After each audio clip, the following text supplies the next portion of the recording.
Hello friends, are you worried that income which you are earning is not growing enough for your future needs? Or even if it's growing, are you worried that how to protect your income or assets from any contingency which may arise? And are you worried how you are going to take care of you and your family once you retire from active job? So let me try to give you an answer to these questions by suggesting 5 area of investment or expenditure which you might call, so that your future earning is secured, your wealth is protected, and at the time of your retirement your financial needs are taken care of. Okay, let us discuss them one by one. Number one, I will suggest you to invest your money in national pension scheme.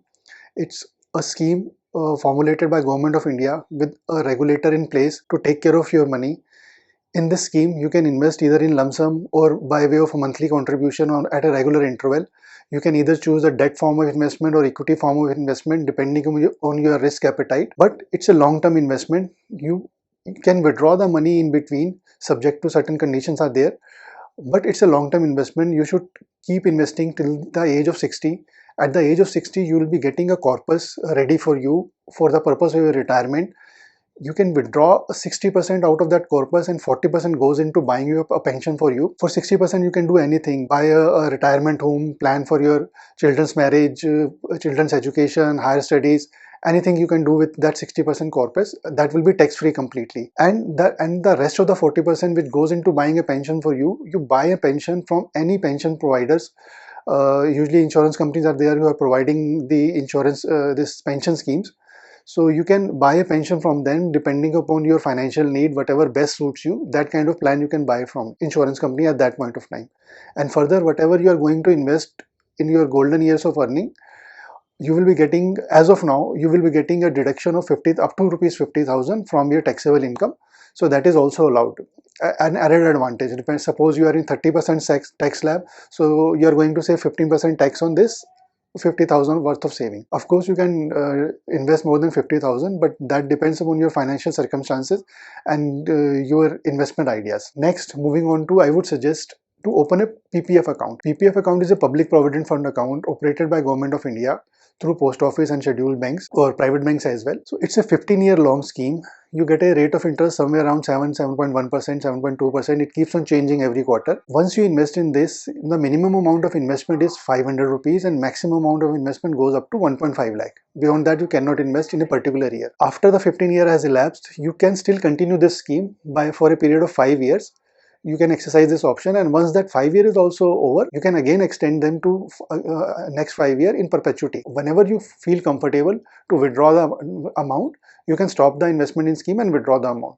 For your long-term capital build-up and wealth creation, this scheme is an important tool because the rate of interest is tax-free. So whatever you are earning, you are not supposed to pay tax, any amount of tax on that. To top it all, you also get a deduction under Section 80C of Income Tax Act on rupees 1.5 lakh put every year by you. So this is the one benefit. One small trick I will also suggest you in this regard to reduce the period of 15 year to a lesser period, not for you but for your children. Let us say the age of your child is 10 year. You open a under guardian PPF account for your children. So his tenure will also be 15 year. But since he is already 10 years old, he doesn't know anything about investment or anything till the time he attains the age of majority, which is 18 year. So these 8 years for him will be nothing, and you can invest a bare minimum amount of 500 just to keep the account running. So once he starts earning, even though I presume the children would be studying and they would be starting earning at a very later stage, but let us say they start earning even at the age of 18 and start to take care of their financial need and financial responsibility from that age also. So their basic tenure would be left out to 7 years only. So they will not be compelled to hold the investment for 15 years.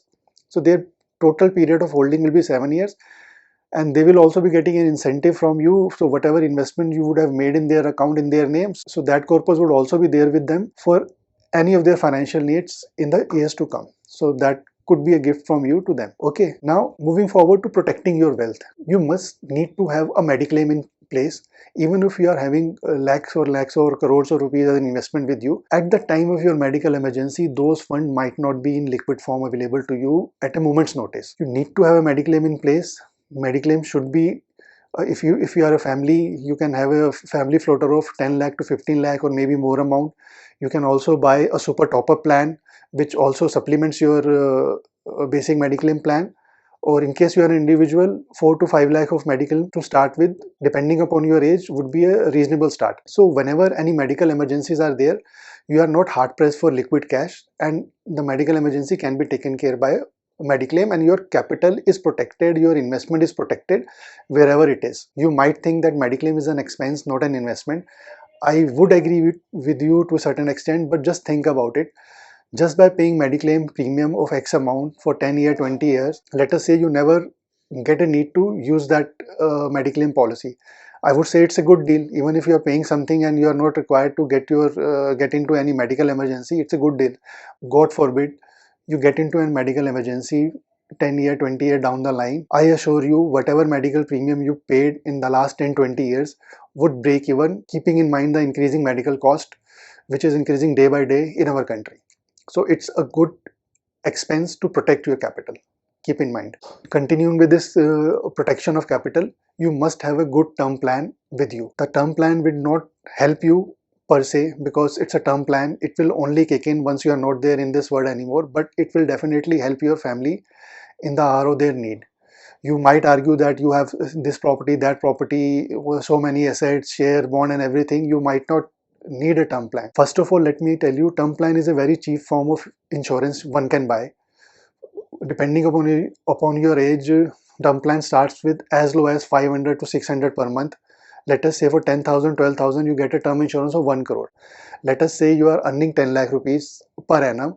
So by that standard, the quantum of insurance should be 2 crore, 2.5 crore, which you should evaluate each and every year, because your income is going to increase. Let us say there is an individual who is earning, let us say, 1 lakh rupees a month. After his death, who is going to take care of monthly cash expenses needs of their family? Will they sell part of their house? Will they compromise on their standard of living which they were enjoying before you?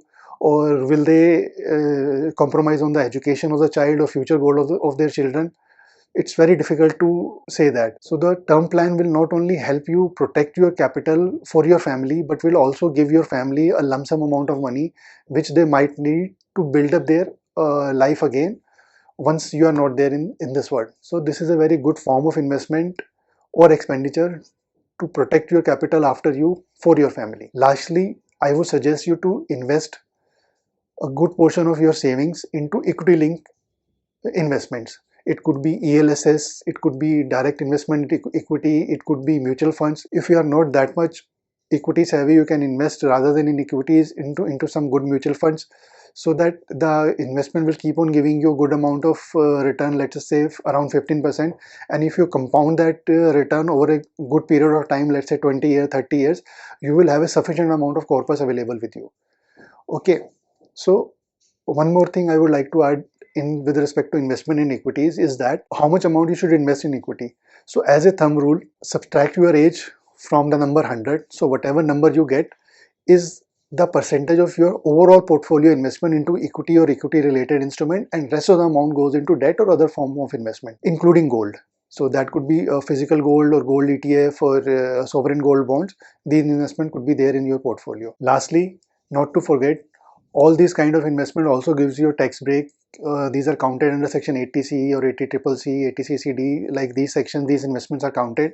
You also get a tax saving on these investments, in addition to actual purpose of protecting and increasing your and building your wealth, for which these schemes or these investment forms are meant for. So tax saving is just an additional incentive for you that you may consider while opting for these schemes. So lastly, in case you want to know anything in detail about NPS, mediclaim, or term plans, PPF, do let me know in comments. I would be more than happy to make a detailed video on this topic. So that's it for now. I hope this would have been useful for you. Thank you for watching the video.